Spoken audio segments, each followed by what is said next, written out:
Some songs hit number 1, sold millions of copies, and played on every radio station in the world, then somehow ended up as the punchline to a joke nobody ever stopped telling. The 1970s had more than its fair share of those. Massive, unavoidable hits that the public devoured one week and started quietly cringing at the next. Here are 10 global hits from the 70s that became jokes in seconds. Number 10. Kung Fu Fighting by Carl Douglas.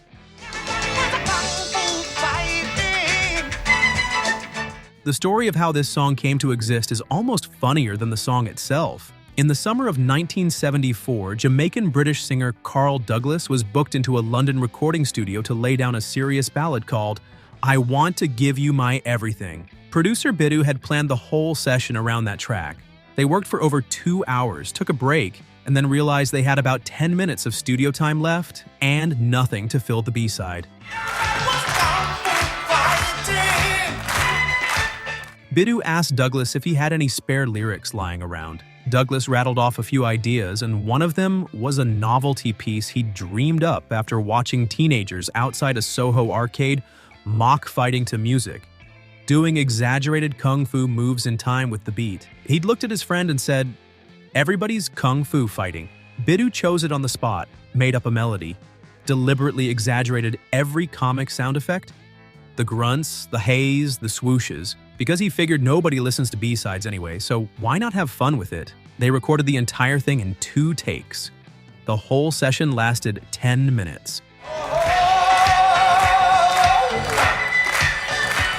Pi Records executive Robin Blanchflower heard the B-side and insisted it be flipped to the A-side. The song was released in August 1974 and went nowhere for the first 5 weeks. Then it caught fire in the clubs, spread to the radio, and climbed to number 1 in the UK for 3 consecutive weeks. Released in America via 20th Century Records, it spent 2 weeks at number 1 on the Billboard Hot 100 and sold 11 million copies worldwide. And Carl Douglas was never heard from on the charts again. The follow-up, Dance the Kung Fu, peaked at number 48, from 11 million copies to 48. That trajectory tells you everything about what kind of song this was. A perfect collision of a cultural moment, the Bruce Lee movie craze, and a recording so absurd it was almost impossible not to love, at least once. Number 9. Tie a Yellow Ribbon Round the Old Oak Tree by Tony Orlando and Dawn. In the spring of 1973, this song became one of the best-selling singles of the entire decade.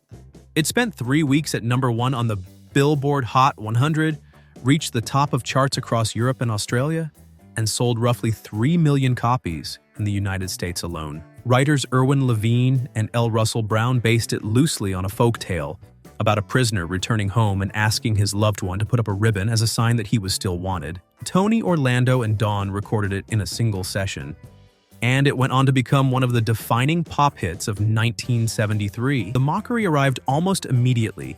Critics who had already developed an allergy to the soft pop and easy listening sound dominating AM radio in the early 70s found it an almost irresistible target. The rhyme scheme was mechanical, the sentiment was considered saccharine, the arrangement, buoyant, cheerful, practically bouncing with optimism, was exactly the kind of thing that rock critics and serious music listeners had been rolling their eyes at for years. Tony Orlando and Dawn had come from a comfortable commercial pop tradition, and the problem, if you were a music snob in 1973, was that the song fit that tradition too perfectly. Every element was calculated for maximum emotional accessibility, and the critics read that as manipulation. The song was dismissed as manufactured sentiment by the people who wrote about music for a living, even as ordinary listeners couldn't get enough of it. Tied 100 yellow ribbons around you. What nobody predicted was that the song would take on a second life entirely detached from the pop charts. During the Iran hostage crisis in 1979 and 1980, Americans began tying yellow ribbons to trees as a gesture of hope for the hostages' return. The image spread so widely, it became a lasting visual shorthand for collective longing. The critics had a field day with the song in 1973, and they were right that it was simple and unashamed of being simple. It just turned out that simplicity had more staying power than anyone had given it credit for. Number 8. Afternoon Delight by Starland Vocal Band. Sky rockets in flight. Afternoon delight. At the 1977 Grammy Awards, Afternoon Delight won Best New Artist for Starland Vocal Band, beating out Boston, whose debut album would go on to become one of the best-selling debuts in American music history. The song had already spent 2 weeks at #1 on the Billboard Hot 100 the previous summer, landing right at the peak of America's bicentennial celebrations. Decades later, it remains one of the most reliable laugh lines in American pop culture.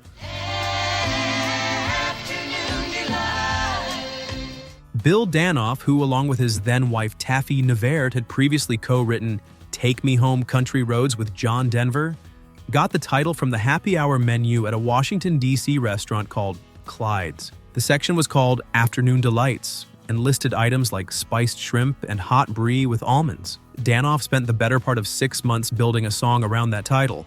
He later said he never intended anything explicit. He just wanted to hint at intimacy and wrap it in sunshine harmonies. He accomplished the first part more thoroughly than the second. The song appeared on radio that summer, wrapped in 4-part vocal harmony, a bouncy rhythm, and a relentless cheerfulness that sat awkwardly in a decade also producing punk rock, funk, and progressive rock. Music that was consciously trying to be edgy and complex. Afternoon Delight was none of those things, which made it an easy target once irony became the default mode of pop culture. The Grammys' decision to hand Best New Artist to Starland Vocal Band over Boston became shorthand for the award's tendency to go to acts that peak with their first record. Their CBS variety show ran for 6 weeks in the summer of 1977, with a young David Letterman on the writing staff, and then it was over. They never returned to the top 10, a reliable symbol of soft rock excess before the decade was even over. Number 7. Muskrat Love by Captain and Tennille.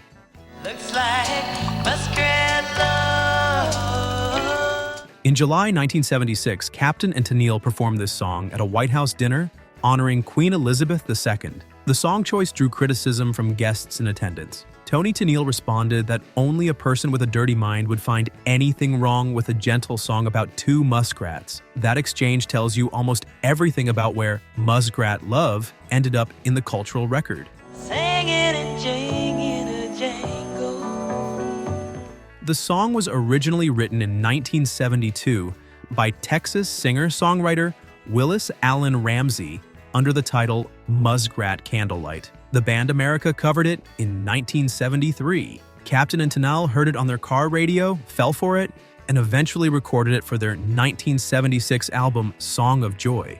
Daryl Dragon, the captain, created synthesizer sound effects specifically designed to suggest the sound of muskrats mating. On the original 45 single, those effects continued in the locked groove at the end, repeating indefinitely until someone lifted the needle. A radio station in Madison, Wisconsin was flooded with listener requests and persuaded A&M Records to release it as a single. It reached number 4 on the Billboard Hot 100 and topped the Easy Listening chart. At a college poll in the early 1980s, it placed second only to Disco Duck on a list of the worst songs of the decade. Tony Tennille maintained throughout all of it that listeners had simply misunderstood a gentle, Disney-esque thing. That cheerful defenselessness in the face of decades of ridicule is its own form of staying power. Number 6. Disco Duck, Part 1 by Rick Dees and his cast of idiots.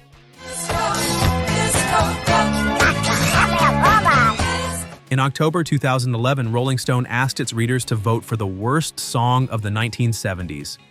This one won. Rick Dees was a disc jockey at an AM radio station in Memphis in 1976. He wrote Disco Duck in a single day as a satirical jab at the disco craze saturating the radio at the time. The song follows a narrator who inexplicably transforms into a duck on the dance floor, his voice shifting into an exaggerated duck impression at key moments. He recorded it with a local Memphis producer, and when it started getting attention across the South, Dees pitched it to RSO Records for wider national release. I'm the disco duck.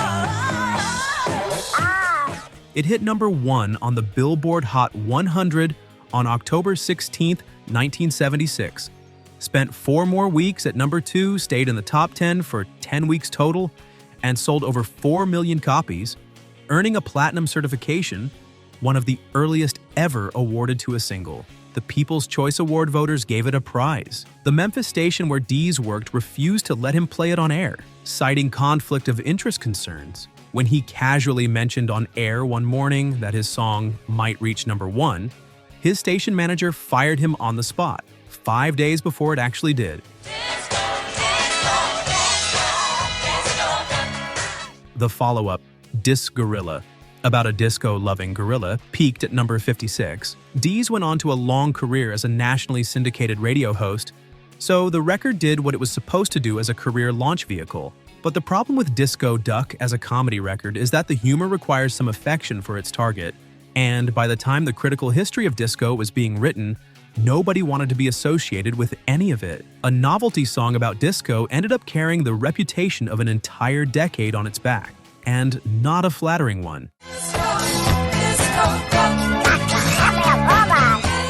Number 5, MacArthur Park by Donna Summer.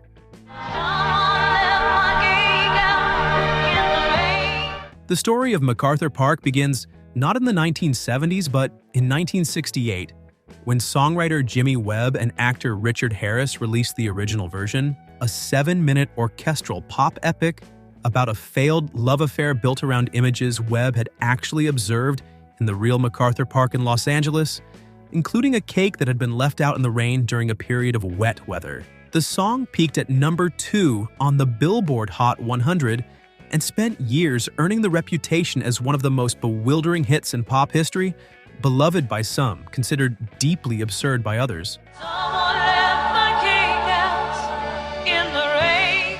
In 1978, producer Giorgio Moroder heard the Harris version on his car radio while driving on the Hollywood freeway and decided it was ideal for a disco reworking. He brought the idea to Donna Summer. Moroder and collaborator Pete Bellotte produced the new version, adding a surging disco rhythm and giving Summer the full 7-minute runtime to build through the song's 3 distinct sections. It was released in September 1978 and hit number 1 on the Billboard Hot 100 for 3 weeks that November. Jimmy Webb's first and only number 1 as a songwriter, a full decade after he'd written the song.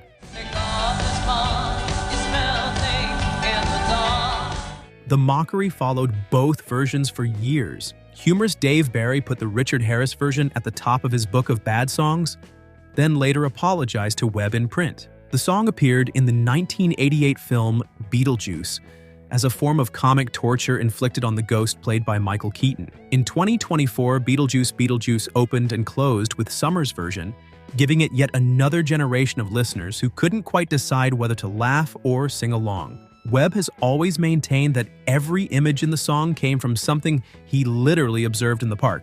The cake was real. He was heartbroken when he wrote it.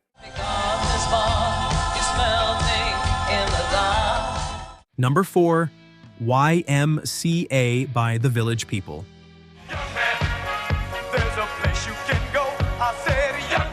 The Village People were assembled in 1977 by French producer Jacques Morali around a concept. Performers in costumes representing gay male archetypes. A cowboy, a construction worker, a police officer, a soldier, an Indian chief, and a biker. Morali had seen the costumes at a New York club, thought they were fun, and built an act around the image. He wrote songs to match. No one involved made serious claims to artistic depth.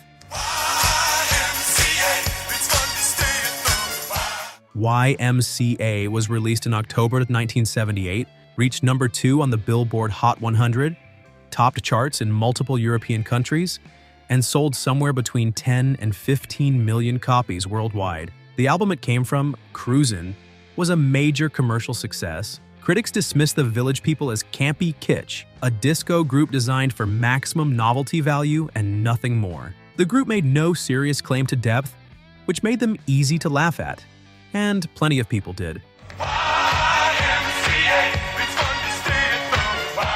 What nobody predicted was the song's permanent installation in the fabric of public life. Baseball stadiums adopted it.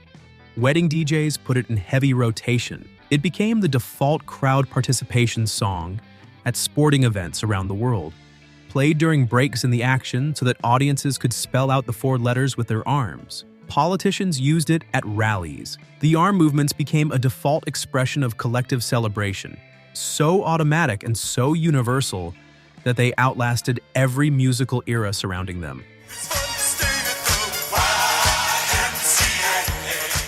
The Village People were not received as serious artists in 1978, and that reputation never entirely changed. But Y.M.C.A. became so embedded in the rituals of public life that the original mockery has become almost entirely irrelevant. It started as a punchline, and it ended up as the party.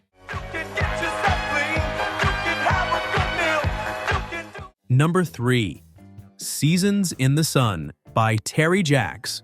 We had joy, we had fun, we had seasons in the sun. Terry Jacks adapted this song from a 1961 French original by Jacques Brel, Le Moribond, with English lyrics by poet Rod McEwen.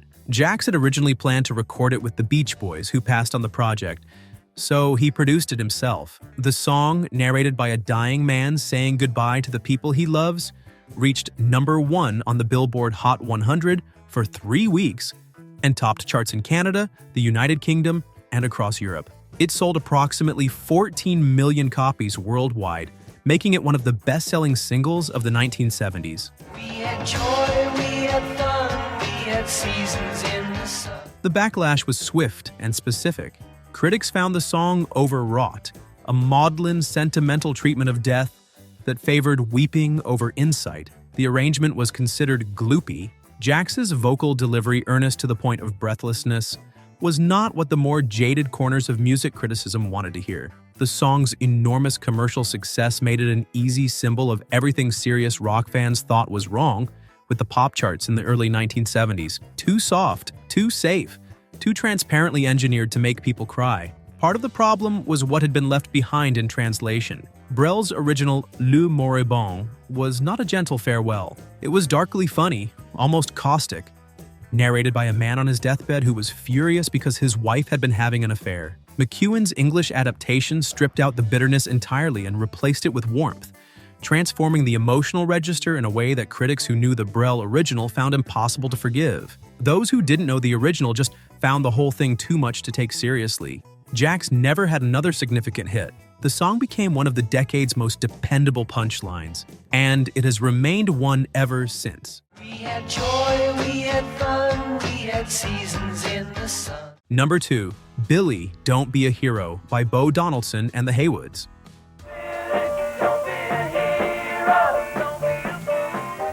The original version of Billy, Don't Be a Hero was recorded by Paper Lace in the United Kingdom in early 1974, where it reached number 1. By the time a cover version by Bo Donaldson and the Haywoods was released in the United States a few months later, the British original had already generated skeptical reviews. The American cover went to number 1 on the Billboard Hot 100 in June 1974 and stayed there for 2 weeks, selling over 1 million copies.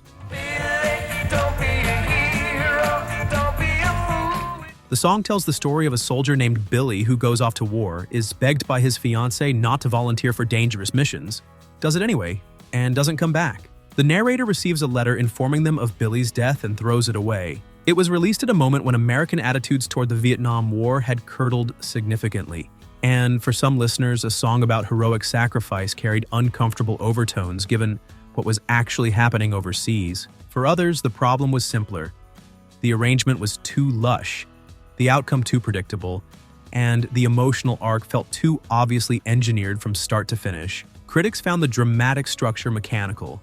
The song was written by British songwriters Mitch Murray and Peter Callender, who understood how to construct a hook in a story but were not particularly interested in ambiguity. Billy's fate is telegraphed from almost the first verse, and the emotional journey was described by more than one reviewer as manipulation rather than storytelling. Bo Donaldson and the Haywoods never returned to the top 40. The song has since become associated with a particular strain of 1970s pop, the kind that arrives with total sincerity, achieves enormous commercial success, and then spends the next 50 years being held up as evidence of just how sentimental that era could be.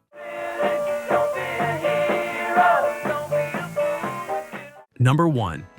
The Night Chicago Died by Paper Lace.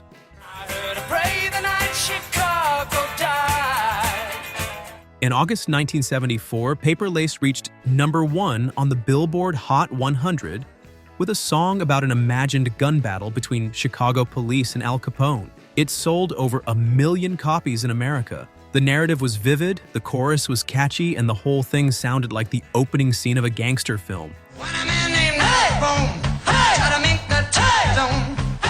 The historical problems surfaced fairly quickly.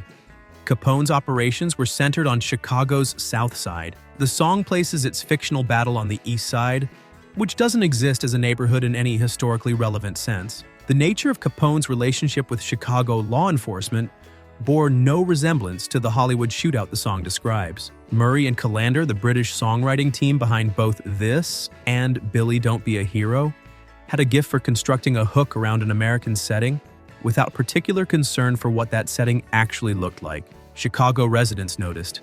Music critics noticed. The inaccuracies became a running joke almost as soon as the record peaked, and that reputation has followed it ever since. It remains a textbook example of pop music's willingness to grab at American mythology without looking too closely at the details. The chorus was genuinely catchy. People hummed it anyway. They still do. I heard a pray the night Chicago died. Every one of these songs moved millions of copies. They sat at the top of charts on multiple continents. People bought them, played them on car radios, danced to them, and sang along. And then, sometimes almost immediately, the jokes started, sometimes before the record had even stopped spinning. That's a peculiar kind of legacy, to be genuinely popular and genuinely laughed at. Sometimes by the same people, sometimes at the same time. The 1970s had a remarkable appetite for all kinds of music. And that openness meant that the absurd and the earnest and the purely commercial all shared the same airwaves without much of a filter. Some of those songs wore that era's lack of self-consciousness beautifully. Others became punchlines almost overnight. And a few of them, the ones that refused to stay buried, ended up outlasting everything that was supposed to be more serious and more worthy of attention. That's a harder trick to pull off than it looks. If this walk back through the decade brought back some memories, good, bad, or somewhere in between, hit like and subscribe. There are plenty more stories where these came from.